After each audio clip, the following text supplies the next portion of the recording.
Hello and welcome to this pre-recording of BookFest at Bank Street 2020. Of course, we wish we could all be together, but this is the best we can do right now. The idea of this panel is creativity meets true stories. So nonfiction YA, but we want to look specifically at how you use creativity to tell stories when you're not making up the stories themselves. I really feel like there's still a lot to be done there. And I'm Steve Sheinkin, and I mostly write nonfiction and think about this a lot, which is where the idea of this panel came from. You see the panelists in front of you. If I did an introduction by, listing books and awards of everybody, that would be the hour right there. So I'm not going to do that. I'm just going to very briefly say hello to everyone in just in the order I happen to write it down and mention a few books and the most recent book or the book that we're featuring in this discussion today. And then we're going to just jump right in to some questions and discussions. So, okay, I'm going to start with Marilyn Nelson, poet, professor, translator, author of books including Carver, A Life in Poems, How I Discovered Poetry, and the book we're featuring mostly today, A Wreath for Emmet Till. Hello, Marilyn. Everyone's muted right now, which probably makes the most sense. They're not jumping over each other. I'm going to turn to Joe next, who's absurdly right down the road from me here in upstate New York, but this is as close as we can get right now. Writer, musician, storyteller, author of Code Talker,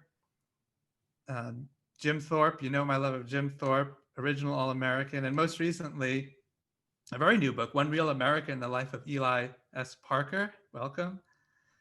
Joseph. I'm going to turn to Deborah next, writer of everything from picture books, YA novels, books of narrative nonfiction, including Charles and Emma, Vincent and Theo, recently Torpedoed, the true story of the World War II sinking of the children's ship. Hello and welcome. And Carole, teacher, author of over 50 books, including Moses, When Harriet Tubman Led Her People to Freedom, Becoming Billie Holiday, and the new book, Beauty Mark, a verse novel of Marilyn Monroe. Hello to Carole. And Candace, another one who's like all of you, doing a wide variety of things, from picture books, middle grade, YA nonfiction, The Family Romanoff, The Life and Disappearance of Amelia Earhart, and recently The Rise and Fall of Charles Lindbergh. So welcome to Candace as well.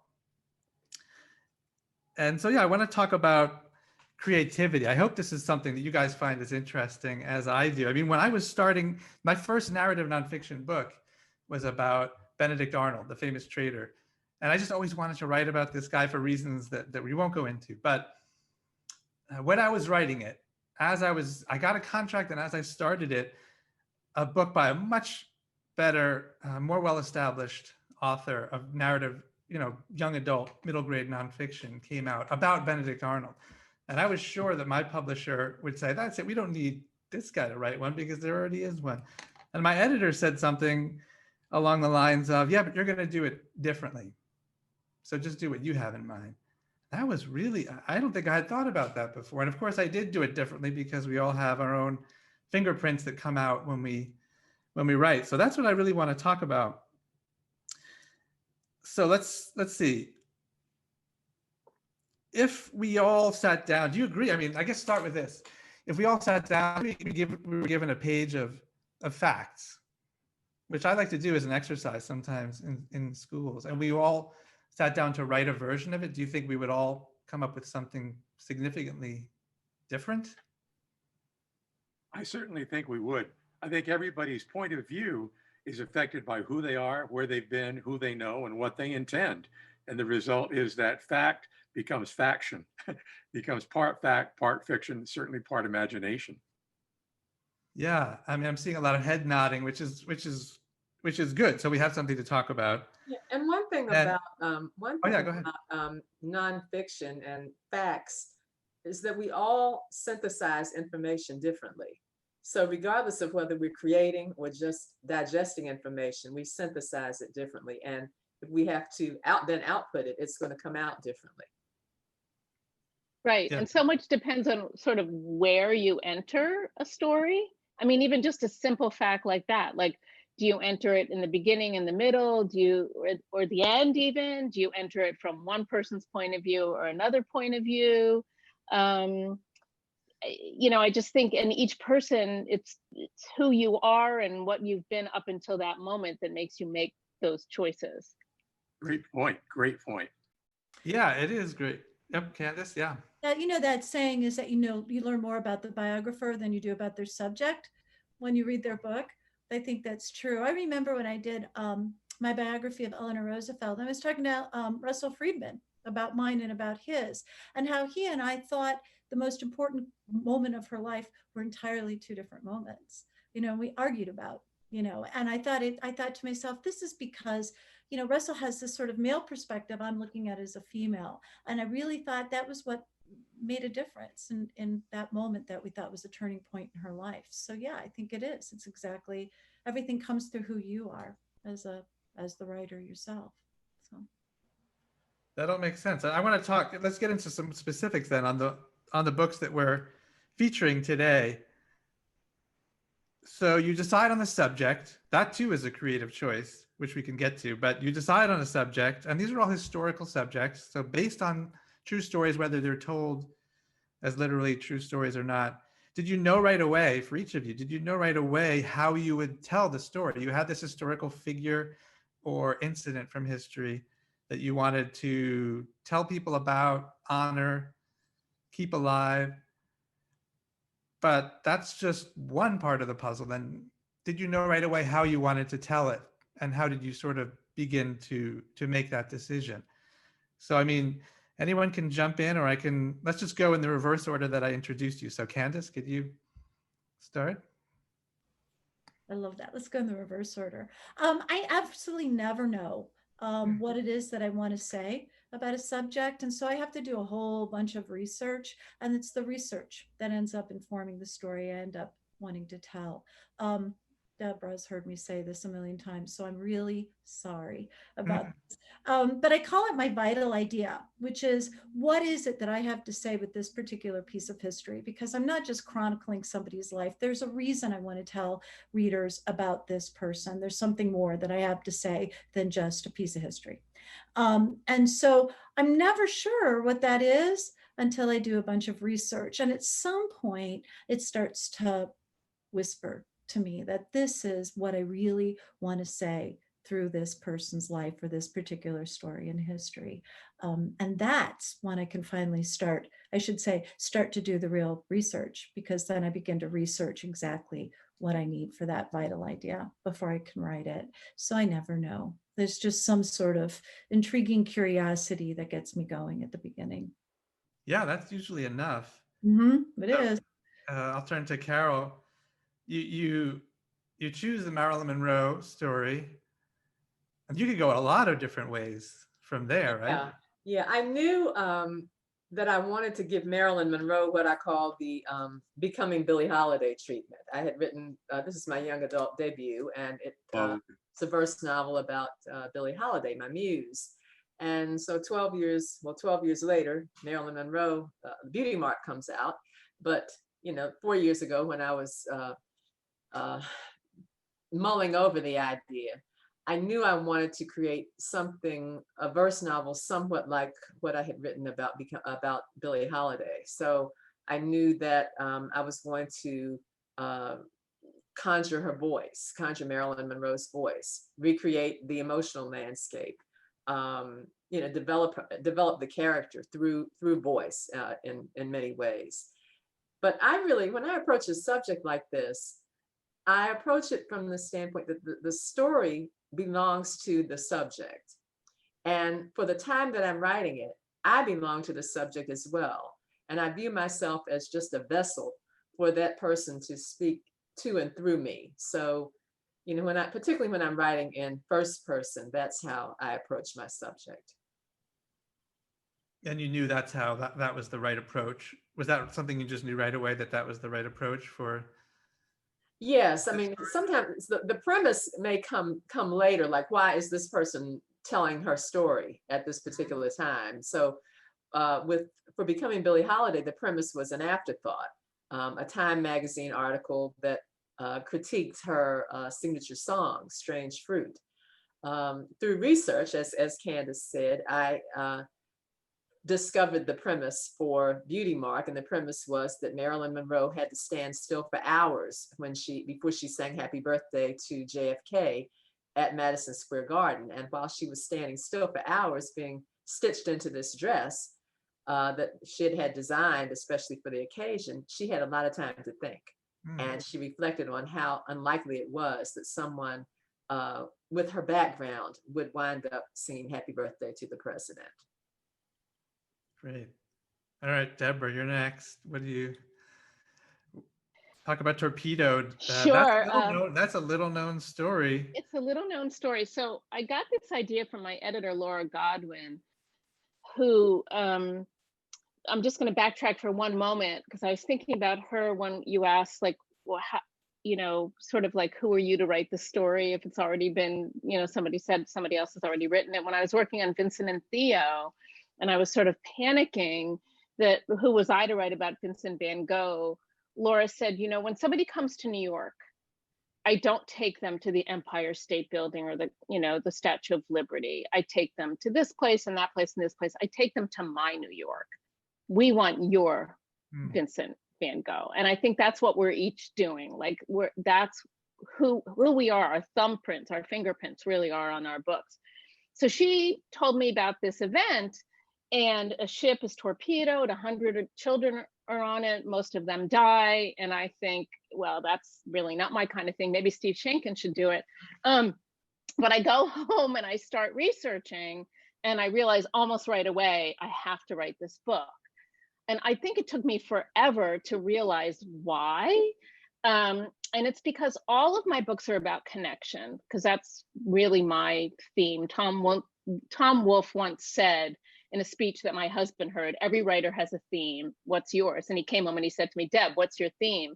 And I said immediately, only connect, from E.M. Forster, because that's just what I'm about. And so even while I was writing the book, I have to tell you, Steve, I've never told you this before, I thought, oh, Steve would write this book differently. And you would have written this book differently. I mean, and yet I know that I learned from your books how to put suspense in, how to make it, a book that people would want to turn pages. But in fact, I knew that I wanted to focus on the people and on the connections between the people. So two things about how it changed. So one was that first I was going to write the book starting the year World War II started, but it didn't come to England for a year later. And so I was writing about, the kids, where they were when the war was first announced, and then what happened during that year, and how some kids were sent away and then brought back. And it took me about a year to realize, oh, that's going to be a really slow beginning. And so then I was thinking, how am I going to start the book? And there was one family that had 10 children. They sent 5 on the ship, and all 5 died. And for that whole first year, I thought, I'm not going to write about the Grimmins. There's no way I'm writing about the Grimmins. It's too sad. I can't stand it. It's too horrible. It's too sad. And then, of course, there were primary source materials. And like all of us, I'm a research junkie and a primary source junkie. And I'm like, well, they're great primary source materials. So I guess I would have to use these kids who wrote letters home. The letters got home and the kids didn't. But I'm really not going to write about them a lot. And then basically by the end of this decision-making process, I realized I had to start with them and focus on them, because that was the way into the book, and that was the way into the seriousness about what happened. And by focusing on that family in their underground bomb shelter at the very beginning, it also set the scene.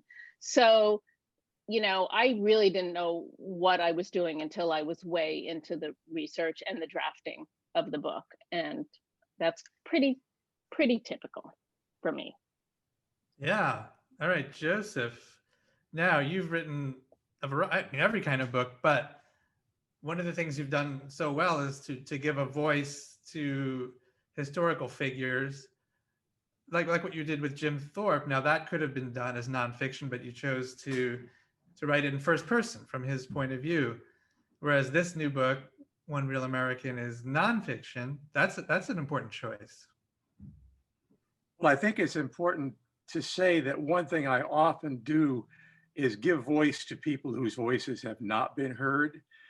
Very often there is this sort of racist perception of Native Americans being locked in the past, unable to adapt to civilization, loathe the poor Indian. And I love the character of Ely Parker for a number of reasons. For one, he was a superb writer. He was probably the best writer in the whole Union Army. And that's why Grant had him write all of his messages. He also was a person who lived in two worlds. He was a Seneca chief. He was also a brevet general during the Civil War, and after the war worked in Grant's administration. So he walked successfully in two worlds, which is something I'm always trying to do, to remain with one foot in the indigenous community, but yet also stepping out to provide a connection to the wider world outside of our indigenous community. I also find that in writing about Ely Parker, I knew where I wanted to start. I wanted to start at Appomattox, where Robert E. Lee, upon meeting Ely Parker, at first thinks he's a mulatto and sort of steps back, then realizes who he is and says, "I'm glad to see there's one real American here." And at which point Parker responds, "We are all Americans, General." That to me is one of the great moments in history, when someone can respond in that fashion, when you see someone being recognized and who is actually working successfully in that very complex relationship that you find between him and Grant in the Civil War. So I really I begin each chapter with some of Parker's own writing. He wrote a partial autobiography. He wrote voluminous letters. He was very, very effective in describing things, often very florid, but actually very descriptive language. So Parker's presence in the book, I think, is very strong. And in many ways, I felt, as I know all of you have felt, as if the story was telling itself to me, and I was only someone carrying the story a little further so that it could go beyond me and be told to a wider audience. Great.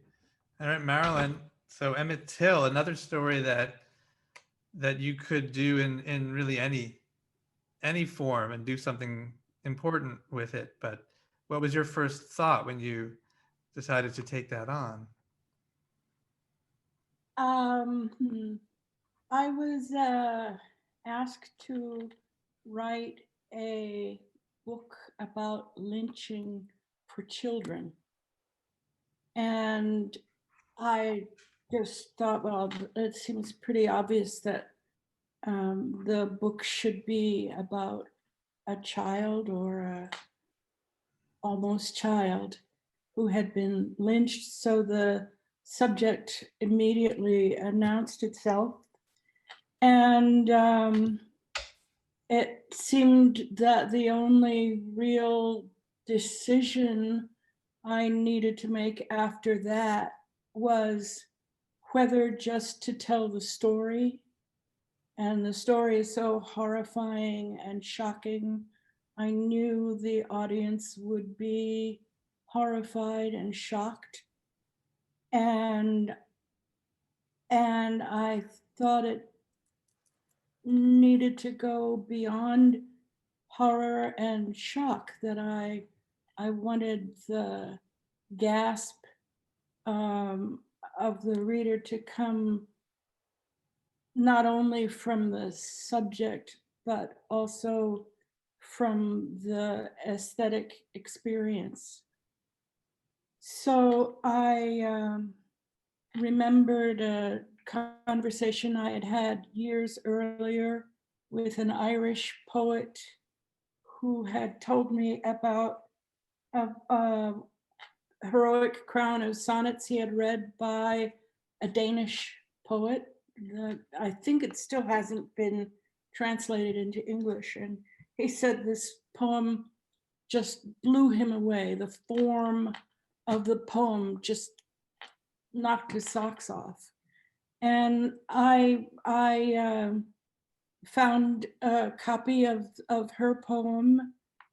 And excuse me, I have cats. They want to be on the computer. You're welcome. I found a copy of her poem and studied it very closely and could see the strategy of the form and decided that that's what I should do. that writing in that form would carry the poem to an unexpected place in young readers. And I have a hard time talking about this book as a, and it's nonfiction, but it wasn't written. I didn't do a lot of research for it, and it came primarily from following the form. The form is a very tight and very demanding form. I realized after reading this Danish poet, Inger Christensen, her poem is called Butterfly Valley in English. And I realized after reading her poem that the only strategy that would work would be to write the last poem first. This is a sequence of 15 sonnets in which the first line of the first sonnet becomes the last line of number 15. And the last line of each sonnet becomes the first line of the next one. So if you write the last one first, that means you have the first line and the last line of each sonnet already. So what you have to do is to fill in 12 lines for each one. I see Deborah is nodding. It kind of it hampers you. It ties your hands in some way because there's no elbow room. And I decided, probably a mistake, but I decided they should be Petrarchan sonnets, which have an even more demanding rhyme scheme than a Shakespearean sonnet. So there are even more rhymes in each sonnet. And so I was so deeply involved in the form that I was not completely able to incorporate a lot of research information into the poem. And because of that, I brought another book, the Carver book, my Carver book, which I wrote about 15 years earlier than this Emmet Till poem, because that's a book which was written out of several years of research, both research into Carver's life and research into organic farming and the making of organic plastics and living in a hut through the winter, homesteading in, I think he was in Kansas homesteading. That's a book that came from really a lot of research. And for that book, I had to decide with each poem, I didn't trust myself to be able to write in Carver's voice because he was a genius. He was like writing in the voice of Einstein.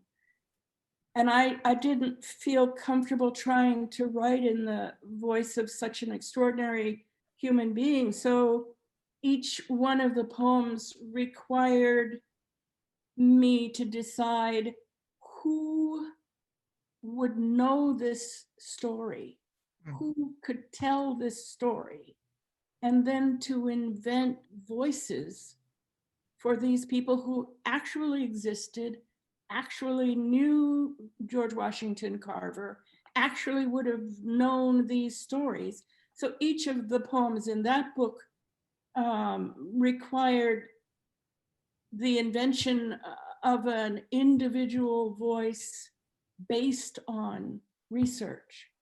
But that's a completely different project, a completely different technique than this Emmett Till book. But you're right, it's a technique. I want to get into that even more, the craft of it.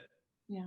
Because you're right. I mean, we seem to be in agreement. Everyone has a different style. I think people could pick out one of our books from another, if they happen to know all of our writings. Mhm. But I'm not totally clear on how that happens. Are you? I mean, so is it in this is my question. Is it in the idea? Is it in the first draft? Is it something you consciously work on in a revision? I mean, anyone can jump in. I kind of want to jump in Yeah. about the form, because what Marilyn was saying spoke to me not about Torpedoed, but about Vincent and Theo. So Vincent and Theo, I did a lot of research. It was almost all primary source research because we have all these letters from Vincent to his brother Theo. And somewhere, and that book took a lot out of me, 5 years. It just like took so much out of me emotionally for so many reasons. But somewhere deep into the reading and first draft, I would say somewhere in there. So we're talking maybe 2.5 years into the project or so. I thought I somehow, and this sounded lofty to me at the time, and it's going to sound lofty when I say it, but I meant it as a goal, right?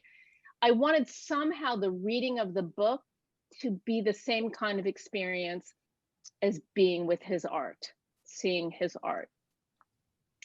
And I had no idea how I was going to pull that off, what I even meant by it, but it was like in my cells that that's what I had to do.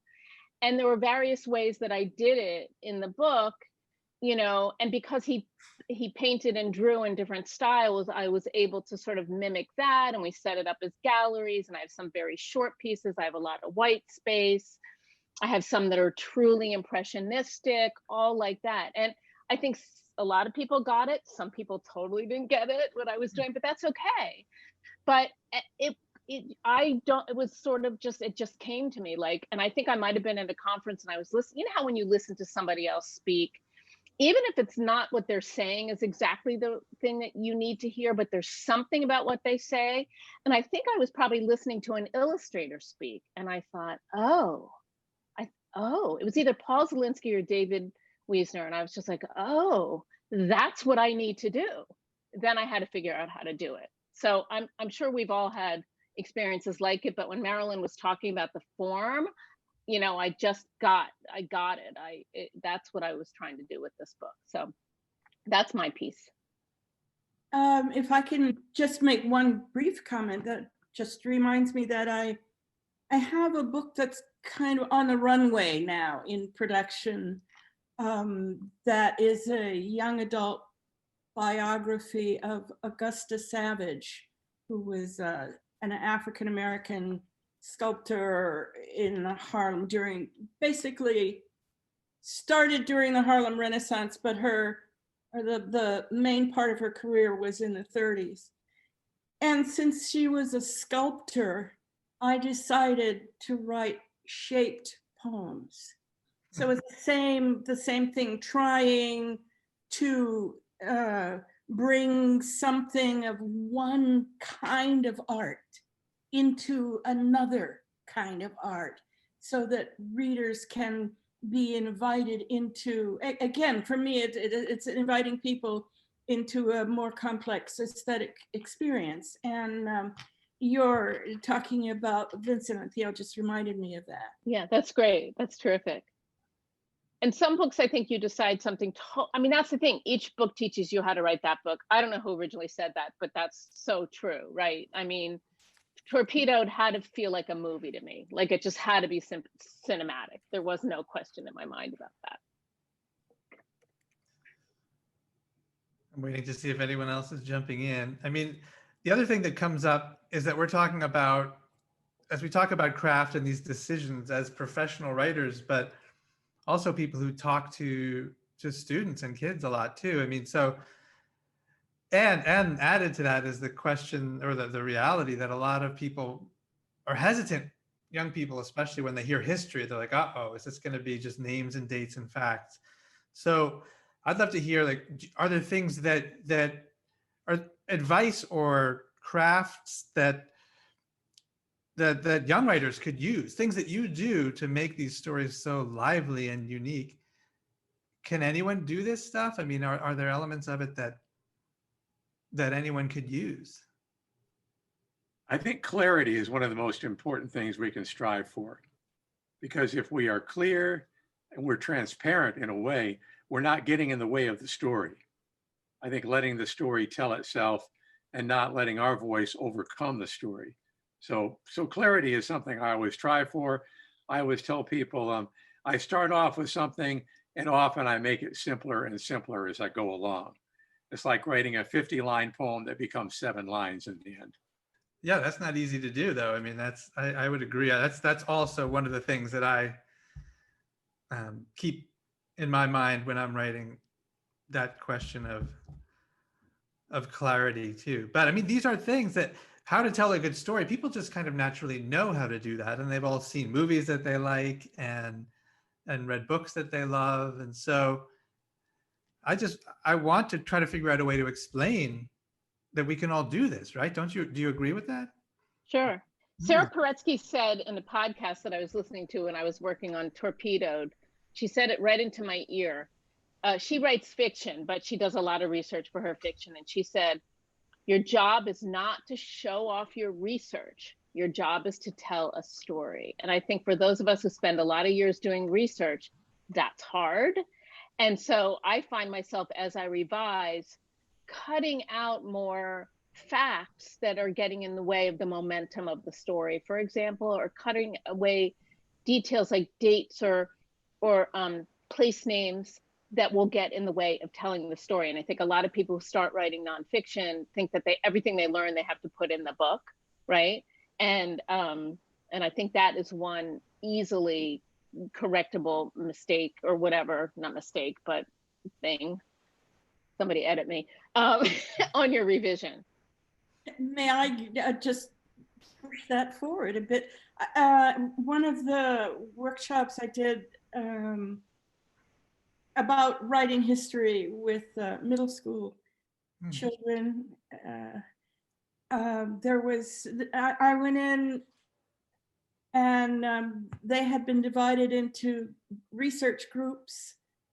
Each group had its own subject to research, and I was supposed to help them write their poems. And most of them had ideas about the voices their poems should try to capture, to embody the historical information they had learned. But there was one girl in maybe 8th grade who came in crying because she had done a lot of research. They were researching wars, and one of the groups was doing Civil War, and she had done a lot of research about slavery, and she had left her notebook in another classroom, and the other classroom teacher wouldn't allow her to go in and get her notebook.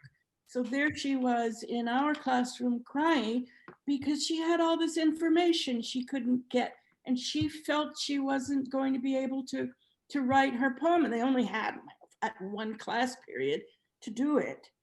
And I said, well, you've done the research, so you probably have a pretty good idea of the period. Why don't you put yourself into this historical period and give yourself a problem to solve? And she stopped crying and went over and worked for maybe 45 minutes. And then they all read their poems to the group. And her poem was about a white girl, her age, 8th grade, whose parents have given her a sum of money for her birthday. She has taken this money to a slave auction and purchased 2 small girls who are twins with the plan to free them. And she read her poem to the group. It was, all of the students and teachers were crying. She had entered the voice of she had invented the character. She had entered the character and empathized so much with the situation, the historical situation, that everyone was really deeply moved. It was a moment I will never forget. And I think what we learned from that was that young writers have the ability to discover their own capacity for empathy. And if you have them doing research about history and you teach them something about their ability to empathize with historical people, they can do it. They can carry it, and that's what I would do. Sorry, I've told this story so many times. I have to tell one of the others. One of the boys I spent a lot of time working with, he had been in a group researching the Second World War, and his poem was about Pope Pius, I think, who was the Pope. And we had to do research because he wanted to describe the Pope being dressed in his vestments to say Mass. And as he's being dressed, he's asking himself and God whether he has done enough to save people from the Nazis. And it was, again, a really powerful poem from a 14-year-old. So I will stop talking. Okay, Carole, I don't know if you missed it, but we were just talking about craft and how the things that we do can translate to the work that young people do as well. And I feel like Candace was about to jump in with something. If that's, am I right? No, am I muted now? Yeah, I hear you. Yeah, you hear me. No, I was just thinking that we kept talking about the word story, right? That every single one of us talks about story. And I'm going to guess that when we sit down to actually write those books based on our research, my guess is that none of us sit there with all of our notes, right? And look up every little fact as we write along. What we do is, I actually call it dumping down, is I just start at the beginning of the story and I write how I feel about it. So I'm using my own emotions. I'm using my own, everything that I've learned about this subject that's filtered through me. So I'm going to use that voice that feels right for that story. But I think it's so interesting how we all have talked about different creative approaches and different ways that we look at it creatively. So we've talked about theme, and we've talked about purpose, and we've talked about where the story begins, and we've talked about voice. And those are all choices, you know. And I think when we talk to kids about writing nonfiction, those are the things that we actually should talk to them about. Put aside those notes, like Marilyn said, you know, but that was like the most fortuitous thing that could have happened to that girl, that she didn't have those notes, right? So she knows that piece, she feels that piece, and now she can write that piece without feeling like it's a history lesson that she's got to squeeze in. That's that thing I always tell kids. I am not a fact teller. I'm a storyteller. The story just happens to be true or based on the truth, you know, depending on which way I'm going. So yeah, it's interesting. It's been fun to listen to all of you talk about those different creative ways into a story, different choices, different ways. I sometimes hide my notes from myself. So sorry, I hide my notes sometimes for myself. So because when I figure whatever I'm going to remember. We've talked about this. We talked about this. We actually put them far away. Like I pushed my book out, my box, which is sitting here, pushed it, different book. Pushed it out into the hall so that I'm not tempted to go, because it's more comfortable for me to look up a date or somebody's name than it is to go, so, okay, what really happened here? You know, what are the emotions? What are they feeling? Why am I telling this scene, right? So, yeah. I actually don't take a lot of notes. And one of the things that I like to share with kids is how point of view and verb tense can really change a piece of writing. And I have them write the same thing in from different points of view and in different tenses. My journey with You Can Fly the Tuskegee Airmen went from it was conceived as a picture book manuscript written in second person, then evolved into a middle grade YA verse novel written in third person. Then did I say third person, then first person, and then finally second person. And it took me, it was inspired by a newsreel, World War II newsreel about the Tuskegee Airmen. And I knew I wanted to kind of sound like a newsreel. And so I came up with this second person everyman. But I think that young writers can really benefit from experimenting with tense and point of view. All right, we've talked a lot about being creative, and some people have used historical stories in a form that kind of goes into historical fiction, but they're still history and they're still based on real people. And I know we all want to respect that. But are there times when you wanted to be more creative? That's really what I'm curious about, because it certainly happens to me. When you have a story that you're working on and you just wish you could do more, make up a scene, make up a character, change the order of events. Does this ever happen to you but you stop yourself and say, no, that wouldn't suit what I'm trying to do? Deb says no, she's not even tempted.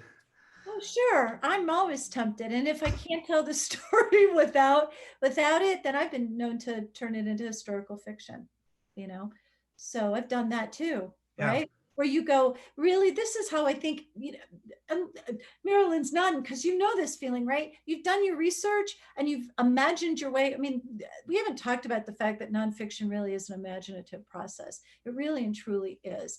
You have to imagine your way back in, and you look at this information, that these little pieces of scraps, these evidence clues that people left behind, and you figure out who they are. And that takes a real leap of imagination, I think. But sometimes you just know, you've done your research and you go, I just know that's what he was thinking. I just know that's what he meant to do, but you don't have any proof. And that's when I go, I'm just going to turn this into fiction. It's now historical fiction. And that I still feel like I stayed true to the subject, but I got that story out there in a way that in many ways sometimes feels more honest than if I'd stuck to the facts, because those would not have allowed me to walk around in anybody's footsteps at all. It would have been boring. Yeah, one of my most popular books is a novel called Code Talker, about the Navajo code talkers in World War II. And quite literally, everything except the narrator and a couple of his friends is absolutely based closely on fiction. But I felt I needed a fictional narrator to be first person telling the story.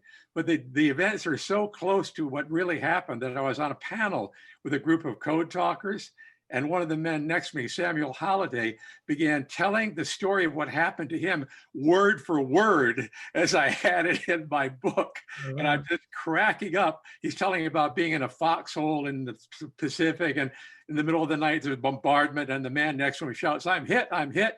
He turns on his light and there's a big frog stuck on the guy's helmet. And as he's telling the story, he kept punching me in the shoulder. I'm hit, bam, I'm hit, bam.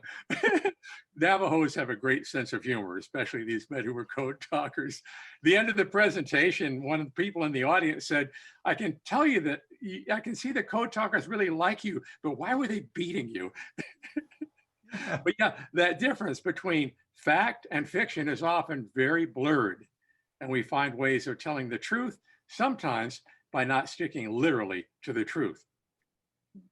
Steve, I was shaking my head, and partly because I was also thinking about a book I gave up because I didn't have enough information. I've done that too, yeah. And I do think about someday turning it into historical fiction. I just haven't done it yet. But there's also something that we do. So I'm just like a stickler. I never make anything up. And I think, when I'm writing nonfiction, I'm writing nonfiction. But there is a way to finesse something, right? Like, even if you're not, if you don't have it from a primary source. And when I talk to writers and sometimes to kids who are really into writing, I say it's sort of the difference between saying Charles Darwin leaned up against a gas lamp when I have no idea if he would ever lean up against that doesn't seem in character to me, but maybe he did, but he never wrote down that he leaned up against a gas lamp. However, I did put in my book, Charles and Emma, that when he was walking in the streets of London, he stepped over horse poop because there was horse poop everywhere and he was not going to step in it. So that's okay, right? But there are ways that we finesse where you sort of do, if you don't know the particular, you pull back and do the universal, right? We Yeah. have other techniques. In Torpedoed, I have an author's note that says, I'm not putting dialogue in quotes unless it was written in a letter, but I believe that if somebody remembers that somebody said something to her before, you know, it was probably a lot like what they said, but it probably wasn't exactly the same word. So that's just how I felt most comfortable, and my editor and publisher were fine about that. But so when I was shaking my head, no, I didn't mean no, I never want to do that, but I just think of God, there's so many ways that we try to get around stuff, right? I love that. And everyone who gave a different way, or a different way that they approach, like you say, getting around it or working with those limitations. All right, now we really do have 5 minutes left, for real. Beauty Mark straddles the line. Beauty Mark straddles the line between nonfiction and historical fiction, because as I did in Becoming Billie Holiday, I recreated the emotional landscape as well. And the premise itself is contrived in both books, is contrived. So, you know, I give myself that liberty, and I leave it to librarians to decide and reviewers to decide. Is it, you know, do you want to classify it as nonfiction, as a biography, or do you want to classify it as fiction? Thus the term verse novel. Yeah, great. See, yet another answer, a different approach. That's awesome. All right, so thank you everyone for joining us, and we were going to go live for 1 or 2 questions now. Thanks, Steve. Thank you.